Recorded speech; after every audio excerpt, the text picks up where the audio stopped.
Hello friends, আমি চলে এসেছি কার্তিকের নতুন YouTube channel to side kitchen. আজকে একটা নতুন রেসিপি নিয়ে আজকে রেসিপি হচ্ছে আলু শাক ভাজা।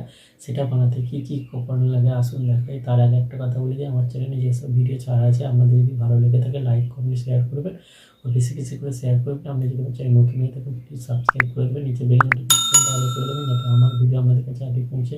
তাই চলুন আলু শাক ভাজা রেসিপিটা বানাতে কী কী উপকরণ লাগে আসুন দেখাই।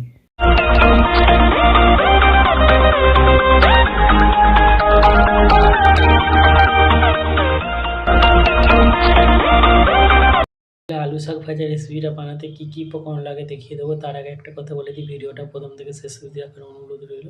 তার জন্য রেসিপিটা শুরু করি। এখানে কিছুটা আলু শাক ভালো করে কেটে ধুয়ে নিয়েছি। তাহলে চলুন রেসিপিটা শুরু করি।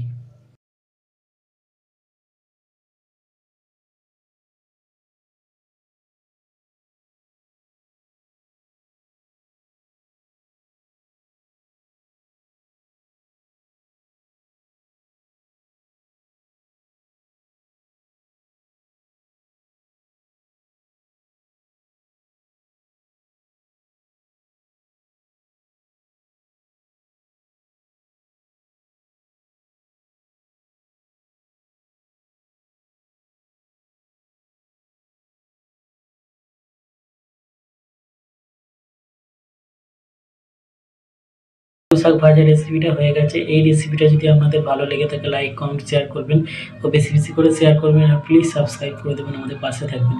চলুন তাহলে দেখা হচ্ছে নেক্সট ভিডিওতে। এরকম নিত্য নতুন ভিডিও পাওয়ার জন্য আমাদের চ্যানেলটাকে অবশ্যই সাবস্ক্রাইব করবেন, আমাদের পাশে থাকবেন। চলুন তাহলে দেখা হচ্ছে নেক্সট ভিডিওতে। আর একবার আলু শাক এইভাবে ভেজে খাবেন, গরম ভাতের সাথে খুবই ভালো লাগবে। আর এই রেসিপিটা যদি আপনাদের ভালো লেগে থাকে অবশ্যই কমেন্ট করে জানাবেন। আর বাড়িতে আপনারা এই রেসিপিটা বানালে আমাকে কমেন্ট করে জানাবেন। চলুন তাহলে দেখা হচ্ছে নেক্সট ভিডিওতে।